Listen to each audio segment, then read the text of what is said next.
रात आधी से ज्यादा गुजर चुकी थी। एल्रिक क्वीन इस वक्त गहरी नींद के मजे लूट रहा था कि लैंडलाइन फोन की घंटी ने इसके सुनहरे ख्वाब का कबाड़ा कर दिया। इसने आंखें मलते हुए बेड साइड टेबल पर हाथ घुमाया। जल्द ही इसकी मतलूबा शय इसके हाथ लग गई। इसने नजर के चश्मे को आंखों पर लगाया और फोन का रिसीवर उठा लिया। हेलो, इसने रिसीवर कान से लगाते हुए हमार आलूद आवाज में कहा। इस दौरान में डिजिटल क्लॉक पर इसकी निगाह पड़ी। इस क्लॉक के हिंसे रात 2:13 का वक्त बता रहे थे। मैं मिस्टर एल्री से बात करना चाहता हूँ। दूसरी तरफ मौजूद शख्स ने फ्रांसीसी लबो लहजे में कहा। प्राइवेट सुराग रसा एल्री क्वीन से। हाँ, मैं एल्री ही बोल रहा हूँ। एल्री ने कदरे बरहमी से कहा। किसी शरीफ इंसान को फोन करने का ये कौन सा वक्त है और आप हो कौन?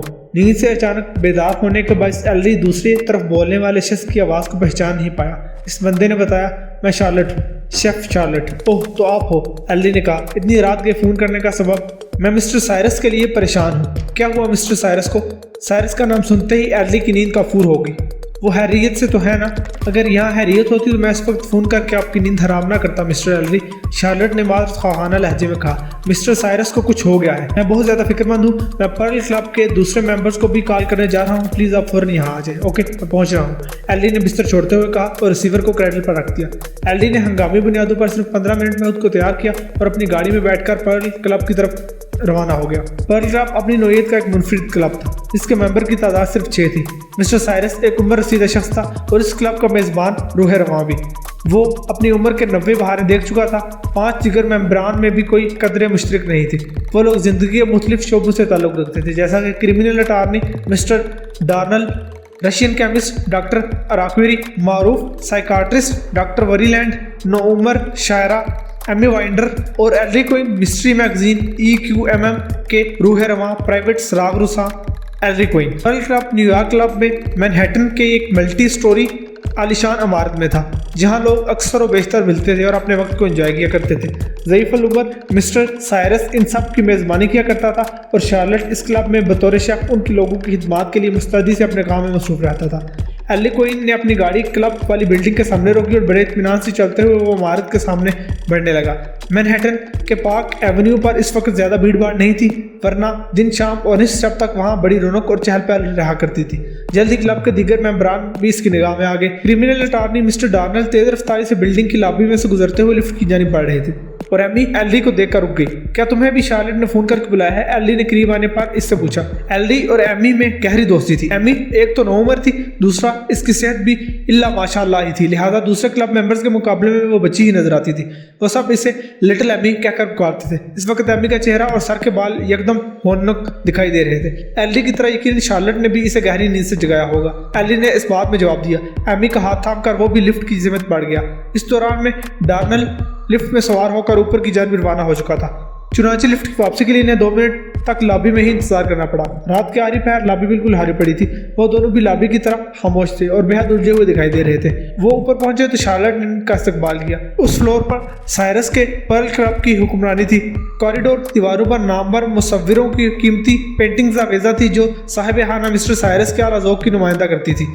वो दोनों शार्लेट की रहनुमाई में कॉरिडोर से गुजरकर साइरस के कमरे तक पहुंच गए। क्रिमिनल अटॉर्नी मिस्टर डॉर्नल इनसे पहले वहां पहुंचा हुआ था। इसने अपने ओवरकोट के कॉलर को ऊपर उठा रखा था और अस्पाए मूवीज का कोई किरदार दिखाई देता था। क्लब के दीगर 2 मेंबरान डॉक्टर वेरीलैंड और डॉक्टर अराक्वी भी वहां मौजूद थे। इन दोनों के चेहरे पर भी हवास बाख्तगी टपकती थी।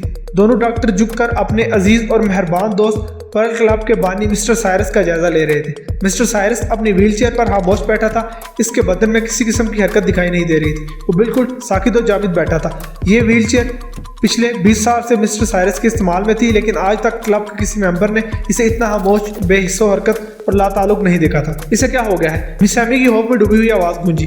डॉक्टर अराक्वी सीधा होते हुए बोला, मेरी तो कुछ समझ में नहीं आ रहा। मैं खुद अपने मेजबान के लिए बहुत फिक्रमंद हूँ। क्या मिस्टर साइरस की मौत वाक़ हो चुकी है? एल्री ने एमी का हाथ दबाते हुए डॉक्टर वरीलैंड से इस्तफसार किया। मुझे तो ये जिंदा दिखाई नहीं देता। तुम्हारा मतलब है किसी ने मिस्टर साइरस को कत्ल कर दिया है? डॉक्टर वरीलैंड ने तेवरी चढ़ाकर जवाब दिया। I am so sorry mister Eldy, मैं इस बारे में कुछ नहीं कह सकता। मैं फ्रांसिक पैथोलॉजिस्ट नहीं बल्कि एक क्लिनिकल साइकाट्रिस्ट हूँ और मैं केमिस्ट हूँ। डॉक्टर प्रोफेसर अराक्वी ने डॉक्टर लैंड के बयान को तक़वियत देते हुए सादगी से कहा, हम भला कैसे मिस्टर साइरस की मौत का सबब जान सकते हैं? तुम बहुत बड़े प्राइवेट डिटेक्टिव हो, मिस्टर डार्नेल ने चुपते हुए लहजे में कहा। इस बारे में तुम्हारा सुराग रसानी क्या कहती है? डार्नेल के तंजिया इस्तफसार का जवाब देने के बजाय एल्डी शार्लेट की जानिब मुतवज्जे हुआ और ठहरे हुए लहजे में पूछा, क्या तुमने मिस्टर साइरस को इसी हालत में देखा था? हाँ बिल्कुल, बूढ़ा शेफ शार्लेट इस बात में गर्दन हिलाते हुए बोला। मैं मिस्टर साइरस को गुड नाइट कहने यहाँ पर आया था, लेकिन जब उन्होंने मेरे गुड नाइट का जवाब नहीं दिया तो मुझे तशवीश हुई और मैं इनकी व्हीलचेयर के करीब चला गया। ये बिल्कुल इसी तरह खामोश और बेहिस्सो हरकत बैठे थे, हत्ता कि इनके सांस लेने की महसूस आवाज़ भी सुनाई नहीं दे रही थी। मैंने इनकी नब्ज़ चेक की तो मुझे बहुत मायूसी हुई, बावजूद बार बार कोशिश कि मैं इनकी नब्ज़ को महसूस करने में नाकाम रहा। वो सांस हमवार करने के लिए मुतवक्किफ हुआ, फिर अपनी बात मुकम्मल करते हुए बोला, इस सूरत हाल ने मुझे बहुत परेशान कर दिया। मिस्टर साइरस का कोई अजीज रिश्तेदार इस दुनिया में मौजूद नहीं है। मेरे जहन में आप लोगों का ही ख्याल आया, क्योंकि आप 5 लोगों के सिवा किसी से मिलना जुलना इनका था ही नहीं, लिहाजा मैंने आपको फ़ोन करके यहाँ बुला लिया। सबसे पहले मैंने डॉक्टर को कॉल की थी, इसके बाद तुम तीनों को मैंने बारी बारी फ़ोन किया। एल्डी ने वहाँ मौजूद अफराद को नज़रअंदाज करते हुए डेथ सीन का जायजा लेना शुरू कर दिया। इसे अच्छी तरह याद था कि किसी ज़माने में ये सिर्फ एक बार हुआ करता था। फिर मिस्टर साइरस की तरह पर्ल गेम ने इसे एक क्लब की हैसियत दे दी थी। साइरस का ये क्लब देखते ही देखते पर्ल क्लब के नाम से पूरे न्यूयॉर्क में मशहूर हो गया। साइरस की व्हीलचेयर के सामने एक मेज़ पर ताश के मुख्तलिफ कॉलम की शक्ल में फैले हुए थे, जिनमें 7 छोटे कॉलम एक तरफ और 4 बड़े साइरस की व्हीलचेयर के बिल्कुल सामने मेज पर मौजूद थे। इन 4 कॉलम की बुनियाद में एक इक्का रखा हुआ था और फिर इसी तरतीब से 2, 3, 4 और ऊपर को जाते थे। इक्के से बादशाह तक 4 कॉलम में 4 मुख्तलिफ रंगों के पत्तों को तरतीब देना ही इस खेल का हुस्न था। छोटे 7 कॉलम के पत्ते हेल्पिंग हैंड के कार्ड के तौर पर इस्तेमाल किए जाते थे। ये साइरस का पसंदीदा तरीन कार्ड गेम था, क्योंकि इस खेल को अकेला आदमी ही खेल सकता था। ये कार्ड गेम दर हकीकत एक तरह से खेलने वाले के आसाब और सब्र का इम्तहान भी था। इस वक्त साइरस इस खेल के बीचों बीच था। एक कार्ड इस तरह इसकी ज़िंदगी से आरी बेहिस्सो हरकत हाथ में दबा हुआ था कि मज़कूरा कार्ड का सामने वाला हिस्सा नीचे को था और कार्ड की पुष्ट पर बनी हुई एक साइकिल की तस्वीर साइरस के फरबा अंगूठे की एक आड़ में जांग रही थी। इस पोजीशन में ये जानना मुमकिन नहीं था कि वो कार्ड कौन सा और किस रंग का था। मेज़ के चारों कोनों पर एल्डी को 4 मैगजीन रखे हुए नजर आए, जिनमें एक एमी की शायरी का ताज़ा शुमारा, दूसरा प्रोफेसर डॉक्टर अराक्वी का दी बायोकेमिस्ट और तीसरा क्रिमिनल अटॉर्नी डार्नेल का रसाला ए जर्नल था और चौथा डॉक्टर वरीलैंड का मैगजीन द साइकोलॉजिस्ट डे था। एल्डी की कार्रवाई को सब बड़े इंहमाक से देख रहे थे। वो जैसे ही इनकी जानिब सीधा हुआ, प्रोफेसर डॉक्टर अराक्वी ने अपनी सफाई पेश करते हुए कहा, मैंने हाल ही में एक रिसर्च पेपर तैयार किया है जो दी बायो केमिस्ट में छपा है। मैंने मिस्टर साइरस को अपनी इस रिसर्च के बारे में बताया था। मैंने पिछले दिनों कम से कम जुमलों का एक इदारिया लिखा था। क्रिमिनल अटॉर्नी डार्नेल ने बताया, जो अमेरिकी बार एसोसिएशन ABA के जर्नल में शाया हुआ था। डॉक्टर लैंड भी बोल पड़ा, मेरी ताज़ा तरीन किताब का रिव्यू द साइकोलॉजी डे की जीनत बना हुआ है। मैं अपनी शायरी के मजमूए के बारे में कुछ नहीं कहूँगी। एमी ने एल्डी की तरफ देखते हुए कहा, लेकिन इस मेज़ पर हमें एल्डी को इनकी मिस्ट्री मैगजीन दिखाई क्यों नहीं दे रही? ये एक और तलब बात है, डॉक्टर लैंड ने बाआवाज़ बुलंद कहा। कहीं इसमें तुम्हारी जानिब कोई इशारा तो नहीं है? वरीलैंड के मानी है स्टार के जवाब में एल्डी मुतहम्मल अंदाज में बोला, हाँ ऐसा हो सकता है। मेरी ज़िंदगी और मेरी किताबों तो इशारे किनारियों से भरी पड़ी है और मैं अपने मामलात में बाज़ औकात मुख्तलिफ चीज़ों को मिस कर जाता हूँ। जैसा कि पहली किताब दी रोमन हीट मिस्ट्री में मैंने हीट को ही मिस कर दिया था। इस गोलमोल जवाब के बाद वो व्हीलचेयर पर झुका और इसने अपना हाथ साइरस के हाथ की जानिब बढ़ाया, जिसमें साइरस ने ताश का उल्टा पत्ता पकड़ रखा था। तुम्हें किसी भी शय को छूना नहीं चाहिए, डार्नेल ने तंबीही अंदाज में कहा, और ये बात तुम्हें अच्छी तरह मालूम है एल्ली। हाँ मैं जानता हूँ, एल्ली ने सरसरी अंदाज में कहा और बासगी अरब पत्ती बूढ़े मिस्टर साइरस के हाथ को थाम कर ऊपर घुमाया और फिर निहायत ही एहतियात के साथ इसके हाथ को इसी तरह घुमा दिया कि कार्ड की सीधी साइड सामने आ जाए। जब साइरस के हाथ में दबा हुआ कार्ड अपने सीधे रुख से नुमाया हुआ तो सबने इस तरारी नज़र से कार्ड को देखा।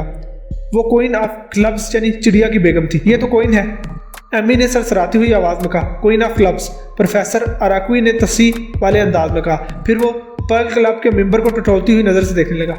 वेरी अंडरस्टैंडिंग, डॉक्टर वरीलैंड ने पुरख्याल अंदाज में कहा। सोचने की बात यह है कि मिस्टर साइरस ने खास तौर पर इसी कार्ड का इंतखाब क्यों किया? एक मरता हुआ शख्स अपने कातिल की निशानदेही भी तो कर सकता है। क्रिमिनल अटॉर्नी डार्नेल ने शख्सदा नज़र से एल्ले की तरफ देखा। मिस्टर डिटेक्टिव, ये भी कोई हाथ इशारा हो सकता है। तुम्हारा EQMM भी मेज़ पर कहीं नज़र नहीं आ रहा मिस्टर क्वीन। मेरा मतलब है एल्ली क्वीन। एल्ली सोचती हुई नज़रों से डार्नेल को घूरने लगा। एंड मुमकिन है कि वो तुम्हें मिस्टर क्वीन का नाम देना चाह रहा हो, जैसा कि अभी डार्नेल ने तुम्हें पुकारा है। प्रोफेसर अराक्वी ने कहा, यह भी हो सकता है कि वो क्वीन ऑफ क्लब्स की मदद से ताश के अहम पत्तों की निशानदेही करना चाह रहा हो, जैसा कि इक्का, बादशाह, बेगम, गुलाम वगैरह। शायद डार्नेल ने सरसरी अंदाज में कहा, ताश के खेल में ये पत्ते वाकई अहमियत के हामिल होते हैं, खासतौर पर फूल की मलका, है ना मिस्टर क्वीन। क्रिमिनल अटारनी घूम फिर कर एली की तरफ आ जाता है। एली को महसूस हुआ जैसे डार्नेल इसे मिस्टर साइरस का कातिल साबित करने पर तुला हुआ है। ताहम एली ने अपने चेहरे या गुफ्तगू से किसी घबराहट का इजहार होने नहीं दिया।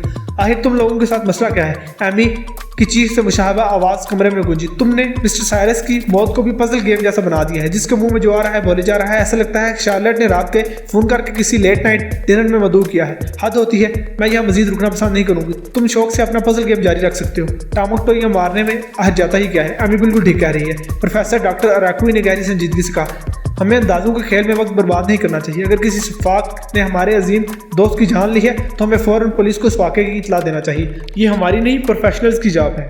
क्या मैं पुलिस को फोन लगाऊं? बूढ़े फ्रांसीसी शेफ शार्लेट ने बारी बारी सबकी तरफ देखते हुए रजाकाराना अंदाज में कहा। भी रुक जाओ, एली ने इसे हाथ के इशारे से मना करते हुए ठोस अंदाज में कहा। पुलिस को तो बुलाना ही पड़ेगा, लेकिन इससे पहले मैं तुम लोगों को कुछ बताना चाहता हूँ।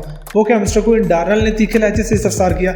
जब से मिस्टर साइरस के बेजान हाथ में दबा हुआ क्वीन ऑफ क्लब्स वाला कार्ड सीधा हुआ था, डार्नेल ने एली को मिस्टर एली की बजाय मिस्टर क्वीन कहना शुरू कर दिया था। शायद मैं इस बात की वजाहत कर सकता हूँ कि मिस्टर साइरस के साथ क्या वाक़या पेश आया होगा। एली ने मोतदिल अंदाज में कहा। क्या वाकई? प्रोफेसर अराकुई ने उलझनज़दा अंदाज में एली को देखा। एमी हैरत भरे लहजे में मुस्तफसर हुई। एली, क्या तुम्हें मालूम है कि मिस्टर साइरस को कत्ल किया गया है और ये काम हम में से ही किसी का है? डॉक्टर लैंड ने पूछा। तो फिर बताओ मिस्टर क्वीन, डार्नेल ने तमस्खुराना अंदाज में कहा। हम में से किसने मिस्टर साइरस को मौत के घाट उतारा है और क्यों और किस लिए? मैं अपने पेशा वराना तजर्बे की बिना पर बड़े वसूख से कह सकता हूँ कि हम में से किसी ने भी मिस्टर साइरस को कत्ल नहीं किया। एली ने पूरे एतमाद अंदाज में बोलना शुरू किया। फिर वो नौउम्र शायरा को मुखातिब करते हुए बोला, मिस एमी, मैं आपकी इस बात से बिल्कुल इत्तेफाक नहीं करता कि हम कोई पजल गेम खेल रहे हैं। मिस्टर साइरस पर्ल क्लब का बानी था। पजल गेम रचाना इससे ज्यादा और कोई नहीं जानता था। मैं समझता हूँ जाते जाते वो हमारे लिए एक पजल गेम प्लान कर गया है, ताकि हम सब मिलकर इसकी मौत की पहेली को बूझने की मुहिम में लग जाएं। लम्हाती तवक्कुफ के बाद इसने एक बोझल सांस खारिज की, फिर अपनी बात को मुकम्मल करते हुए बोला, मिस्टर साइरस की उम्र 90 से ऊपर हो गई थी। वो बीमार थे। हम एक तवील अरसे से इसे व्हीलचेयर पर देख रहे थे। इसे महसूस हो गया था कि वो मजीद जी नहीं सकेगा। जब इसने अपनी मौत को इंतहाई करीब से देख लिया तो हम पांचों को एक जगह जमा होने के लिए इसने एक दिलचस्प खेल रचाया। इसने मेज़ के चारों कोनों पर मुख्तलिफ मैगजीन सजाए और मेज़ के दरमियानी हिस्से पर ताश के पत्तों को इस अंदाज में फैलाया कि लगे वो अपने आसाब की मजबूती को चेक करके और अपने सब्र का आजमाने वाला गेम कार्ड खेल रहा है। फिर वो चुपचाप व्हीलचेयर पर बैठकर अपनी मौत का इंतजार करने लगा और हमारे लिए अपनी मौत को पहली छोड़ गया। तुम्हारी बात में वजन है मिस्टर अली, डॉक्टर वली लैंड ने तायदी अंदाज में गर्दन हिलाते हुए कहा। लेकिन एक बात समझ में नहीं आ रही। डॉक्टर ने उलझनज़दा लहजे में बात अधूरी छोड़ी तो अली पूछे बगैर न रह सका। वो कौन सी बात डॉक्टर? बहुत लोगों को अपनी मौत की आमद का एहसास हो जाता है और मिस्टर साइरस तो बहुत उम्दा गेम प्लानर भी था।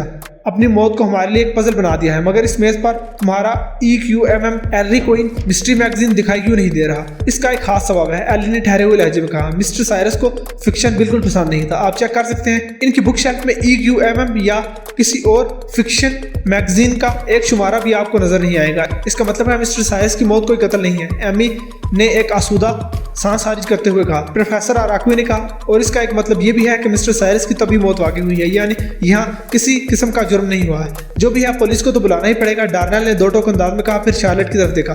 बूढ़े शेफ शार्लेट ने फोन उठाया और 911 डायल कर दिया। मैं समझता हूँ साइरस की मौत के साथ हमारे इस मिल बैठने का सिलसिला भी इख्तिताम पजीर हो गया। प्रोफेसर अराकुई ने बर्राई हुई आवाज में कहा, मिस्टर साइरस के बगैर मैं इस पर्ल क्लब के चलने का तस्वर भी नहीं कर सकता। ठीक कहते हो प्रोफेसर, डॉक्टर लैंड ने बोझल आवाज में कहा। शायद ये हमारी आखिरी मुलाकात है।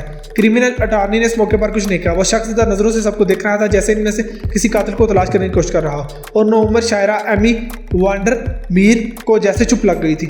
मिस्टर साइरस की मौत ने इसे गहरे सदमे से दो चार कर दिया था। सुबह के 6 बजने वाले थे। न्यूयॉर्क की फिजा में तारीकी छटने लगी थी और इस जगह उजाला फैलने लगा था। ईस्ट रिवर के इस पार मशरकी उफक पर सूरज के तासुरात दिखाई देने लगे थे। ये एक ठंडी, ठार और धुंध में लिपटी हुई सुबह थी। पिछले 3 घंटे में पुलिस, फॉरेंसिक पैथोलॉजिस्ट और मेडिकल एग्जामिनर्स ने पर्ल क्लब के मामले को निपटा दिया था। मिस्टर साइरस की लाश को वहां से उठवाकर अस्पताल भिजवा दिया गया था। इसके बाद डार्नेल, प्रोफेसर अराकुई, डॉक्टर लैंड और एमी वांडरमीर भी रुस्सत हो गए थे। इन सबको आज देर तक सोकर अपनी नींद पूरा करना थी। एली सबसे आखिर में वहां से निकला था तो बूढ़ा शाह शार्लेट भी इसके साथ हो लिया। सर, अगर आपको जहमत ना हो तो मुझे अपनी गाड़ी में लिफ्ट दे दे, शार्लेट ने मिन्नत रेज लहजे में कहा। मेरी गाड़ी गैराज गई हुई है और आप जानते हैं मेरा घर रास्ते में पड़ता है। एली चंद लम्हा तक सोचती हुई नजरों से शार्लेट को घूरता रहा, फिर कहा, ठीक है, मैं तुमसे चंद जरूरी बातें करना चाहता हूँ, आ जाओ, गाड़ी में बैठकर बात करते हैं। शार्लेट एली के साथ हो लिया। दोनों लिफ्ट के जरिए लॉबी में पहुंचे और फिर बिल्डिंग से बाहर आ गए। इस दौरान इनके बीच में कोई बात नहीं हुई। एक मुहिब और पूरे सरासर सन्नाटा इनके माबैन हायल हो गया। एलरी ने शार्लेट को अपनी पैसेंजर सीट पर बिठाया और इनका सफर शुरू हो गया।